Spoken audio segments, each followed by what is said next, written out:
बिस्मिल्लाहिर्रहमानिर्रहीम। Welcome to my channel UPI pension news update. I hope कि आप सब ठीक ठाक होंगे। आज का हमारा टॉपिक है यूपीआई पेंशनर्स मुतवज्जे हों यूपीआई पेंशन के हवाले से लेटेस्ट न्यूज़ अपडेट। टॉपिक के जाने पढ़ने से पहले आपसे गुजारिश है कि अगर आप चैनल पर नए हैं तो चैनल को सब्सक्राइब कर लें ताकि सरकारी मुलाजमीन और पेंशनर्स के हवाले से आने वाली हर न्यूज़ अपडेट से आपको बाखबर रखा जा सके।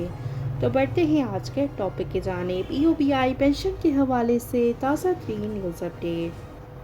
हुकूमत बजट में यूपीआई की पेंशन में इजाफा करेगी। कौमी असम्बली का इजलास पार्लियामेंट हाउस में स्पीकर राजा परवेज़ अशरफ की सदारत में हुआ।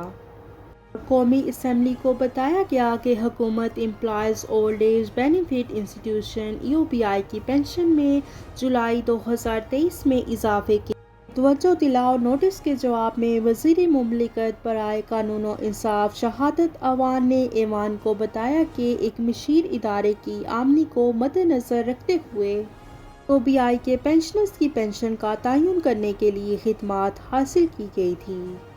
उन्होंने मज़ीद कहा कि इस वक्त तकरीबन 4,13,000 अफराद यूपीआई की पेंशन स्कीम से मुस्तफ़ीद हो रहे हैं और इस वक्त यूपीआई की पेंशन 8,500 रुपये से 21,000 रुपये के दरमियान दी जा रही है।